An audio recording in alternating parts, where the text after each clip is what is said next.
Assalamualaikum warahmatullahi wabarakatuh. Perkenalkan, kami dari kelompok akuntansi keuangan menengah 1 ingin menyampaikan sebuah materi tentang laporan keuangan dari Garuda Food yang beranggotakan Nofsi Andrayani dengan NIM 24053106, Novia Putri 24053066, Rara Silanda Pratami dengan NIM 24053159, dan Wahyuni Putri dengan NIM 24053048. Baiklah, langsung saja kita ke materi.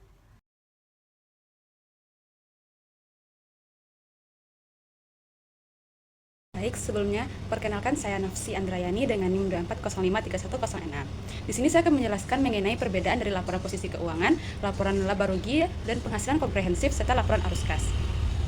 Yang pertama itu ada laporan posisi keuangan. Laporan posisi keuangan atau neraca menunjukkan kondisi keuangan suatu entitas pada suatu titik tertentu.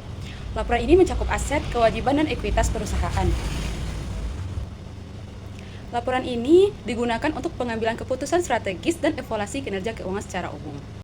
Selanjutnya itu ada laporan laba rugi dan penghasilan komprehensif. Laporan laba rugi dan penghasilan komprehensif menunjukkan kinerja keuangan perusahaan selama periode tertentu dengan menampilkan pendapatan, beban, laba atau rugi bersih, serta seluruh penghasilan komprehensif lain yang mencakup unsur penghasilan yang belum direalisasi. Laporan ini berfokus pada profitabilitas perusahaan dan efisiensi operasional. Selanjutnya itu ada laporan arus kas. Laporan arus kas memuat informasi tentang arus kas masuk dan keluar dalam 3 aktivitas utama, yaitu pertama operasi, kedua investasi, dan ketiga pendanaan. Laporan ini menunjukkan likuiditas perusahaan dan kemampuan memenuhi kewajiban jangka pendek berdasarkan pergerakan kas aktual. Berbeda dengan basis akrual di laporan laba rugi.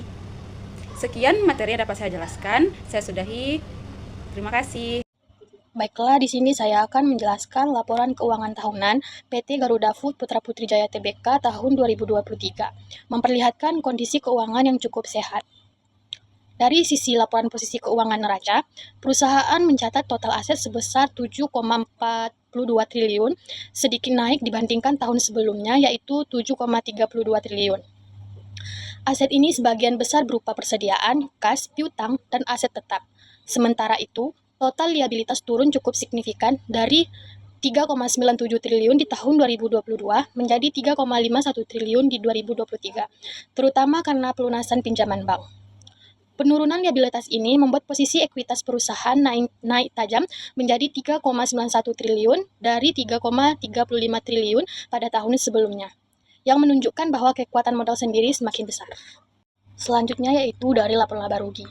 Perusahaan mencatat pendapatan sebesar 10,54 triliun, relatif sama dengan tahun 2022 sebesar 10,51 triliun. Namun, laba kotor meningkat menjadi 2,87 triliun karena adanya efisiensi biaya produksi yang menurunkan beban pokok penjualan.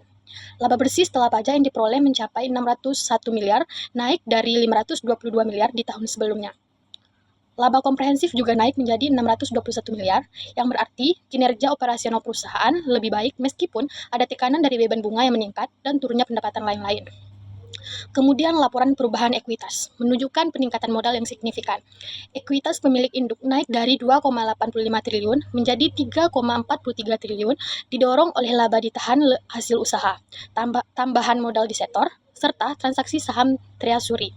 Hal ini mengindikasikan bahwa perusahaan berhasil memperkuat modal melalui kinerja laba yang positif.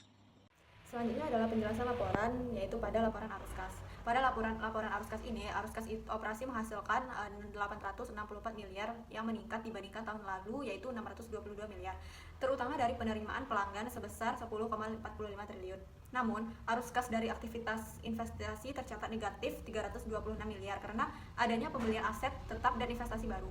Arus kas dari aktivitas pendanaan juga negatif 495 miliar akibat pembayaran pinjaman bank serta pembagian dividen sebesar 267 miliar. Walau demikian, kas bersih perusahaan masih meningkat sebesar 43 miliar sehingga saldo kas akhir tahun 2023 itu mencapai 1,12 triliun. Secara keseluruhan, laporan keuangan ini menunjukkan bahwa PT Garuda Food mampu menjaga kestabilitas pendapatan, meningkatkan laba bersih, memperkuat modal, serta tetap menjaga likuiditas meskipun ada beban keuangan, pembayaran pinjaman, dan dividen yang cukup besar. Materi selanjutnya itu adalah hal-hal yang diketahui dalam laporan posisi keuangan. Yang pertama yaitu ada piutang retensi. Piutang retensi itu adalah jumlah uang yang ditahan oleh pemberi pekerjaan. Yang kedua yaitu piutang margin. Piutang margin ini adalah maknanya tergantung konteks penggunaannya. Yang ketiga yaitu piutang premi. Piutang premi adalah tagihan atau jumlah premi yang belum dibayar oleh pemegang asuransi ke perusahaan asuransi. Yang keempat yaitu adalah piutang reasuransi, yaitu jumlah klaim premi menjadi hak perusahaan. Yang kelima yaitu utang trust receipts, yaitu adalah bentuk pembiayaan perdagangan kegiatan impor barang. Dan yang keenam yaitu utang reasuransi. Utang reasuransi ini adalah liabilitas pada perusahaan asuransi terhadap asuransi lain. Yang ketujuh ada obligasi konversi. Obligasi konversi ini adalah surat utang jangka panjang oleh perusahaan tetapi memberi hak pada pemegang untuk mengonversi atau memindahkan menjadi saham baru. Terus lanjutnya itu saham treasury.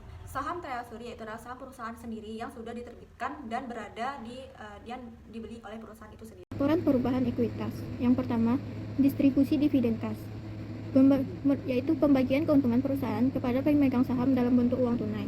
Yang kedua, distribusi dividen saham, yaitu pembagian keuntungan perusahaan pemegang saham dalam bentuk saham tambahan.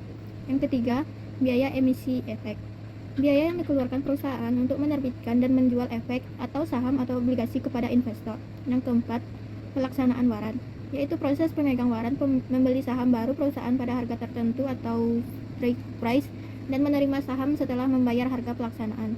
Dan yang terakhir yaitu pelaksanaan opsi saham, yaitu proses membeli atau menjual saham pada harga tertentu untuk mendapatkan keuntungan dari selisih harga. Ini dapat mempengaruhi struktur kepemilikan perusahaan. Terakhir yaitu laporan laba rugi dan penghasilan komprehensif lainnya.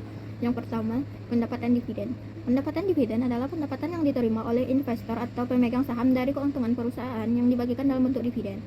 Dividen adalah bagian dari laba perusahaan yang dibagikan kepada pemegang saham sebagai bentuk penghargaan atas investasi mereka.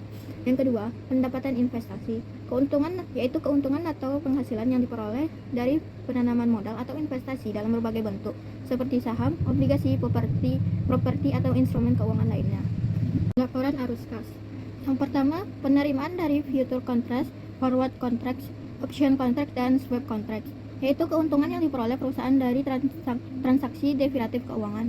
Yang kedua, obligasi subordinasi, yaitu surat utang jangka panjang yang diterbit oleh perusahaan. Yang ketiga, suku, yaitu surat berharga syariah tetapi tidak berhasil bunga. Yang keempat, saham treasury, yaitu saham perusahaan sendiri yang beredar di publik lalu dibeli oleh perusahaan penerbit.